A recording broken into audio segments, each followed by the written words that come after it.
درود با همه شما مخلصان عزیز تلویزیون ورزش. این برنامه در شبکه‌های اجتماعی است. من فردوس خورسندم. رفتیم.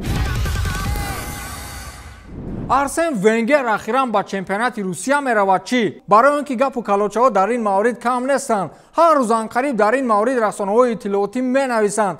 اخیراً دیرکتور گنرالی دسته لوکوموتیو مسکو واسیلی کیگنادزه در صحبت با روزنامه‌نگاران گفت که گفتگو با آرسن ونگر بود، ولی من این رو گفتگو نمی‌حسابم. چندین گزینه یا خود واریانت‌های اومدن او به دسته بود، ولی او برای چندین سوال از ما جواب خواست. در حال حاضر ما برای آوردن او آماده نیستیم. این رو واسیلی کیگنادزه گفت. با فکر شما اگر آرسن ونگر به روسیه بیاید چی می‌شود؟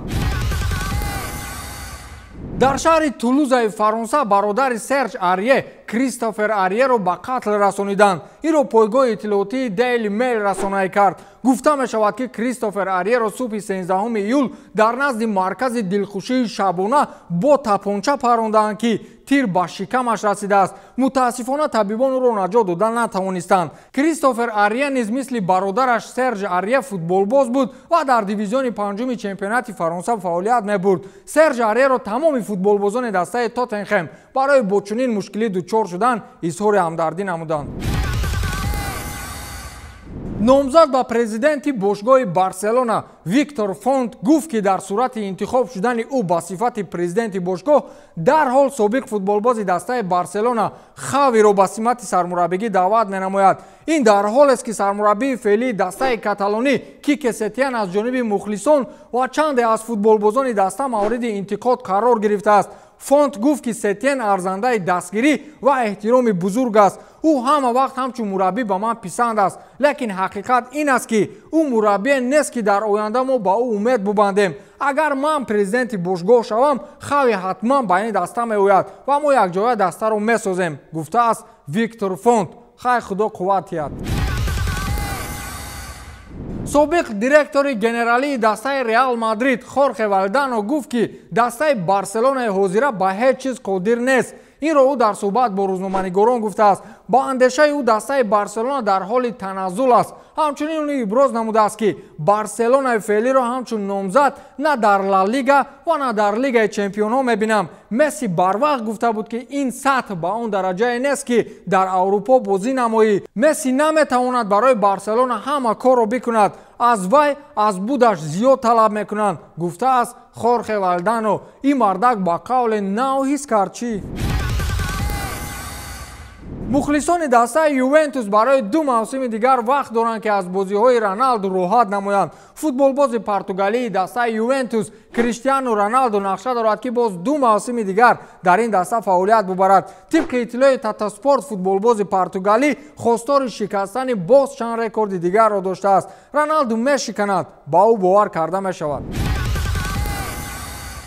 پرزیدنت دسته راستوف ارتاشس آروتونیانس میخواهد در اروپا یگان باشگاه فوتبالی بخرد. او وعده داده است که در صورت خرید دسته از اروپا آماده است با خود سرمربی دسته والری کارپین و دیرکتور ورزشی باشگاه الکسی ریسکین را ببرد. پایگاه اطلاعاتی متا ریتینگز نوشته است که آروتونیانس با 3 سبب میخواهد پرمیر لیگ روسیه را ترک نماید. یکم از روی مبلغ، دوم کورپسیا که در پرمیر روسیه این چیز زود مشاهده می شود. بعضی دسته‌ها داوران را پیش از بازی می‌خریدند که این با پرزیدنت باشگاه راستوف پسند نیست. اخیراً آنها ناراضی از آن هستند که نمیتوانند قرضهای خود را برگردانند و حاکمیت محلی نیز برای دستگیری کردن قدرت پیدا نمی‌سازند. در این برابر پرمیر لیگ روسیه همه پرابلم‌ها را بر دوش باشگاه‌ها گذاشته است. چنین اقتباس آوردند رسانه‌های خبری از پایگاه اطلاعاتی متا ریتینگز. پلیس جزیره مادیرا نسبت پسر رونالدو تفتیشات را آغاز نمود پس از آن که نوار گیدروسیکلرونی پسر 10 ساله حمله‌ور یوونتوس در شبکه‌های اجتماعی پیدا شد. خبر می‌دهد زیسان مؤلف چنین ویدیو خواهر رونالدو علما میباشد. رهبر پلیس بحری گریرو کاردوسو تصدیق نمود که عین حال تفتیشات نسبت چنین رویداد ادامه دارد. با گفت پلیس چنین رویداد و حالت‌های آن آموخته شده معین کرده می‌شود که جریمه باید چقدر باشد، چرا که برای راندن گیدروسیکل اجازت مخصوصی شکیپر یا خود نفری که اداره آن را راهبری می‌نماید ضرور است. همین طریق طبق قانونگذاری پرتغالی راندن گیدروسیکل بدون اجازتنامه جریمه از 268 فونت то 12000 пешбинӣ мекунад. ширкатҳои хусусӣ ва ё гурӯҳҳоро барои чунин қонунвайронкуниҳо метавонанд то 10.7 евро ҷарима кунанд. хуласи кор ҳамин ки ҷанҷолҳои судӣ бо Криштиану бас набуд ки ҳозир фарзандашро кашокаши судӣ мекунанд. аз тарафи дигар хайр онҳоро пулашон бисёр аст, ҷарима супоридаам мегиранд. ба ҳамин тамом, то дидори навбатӣ, хайр.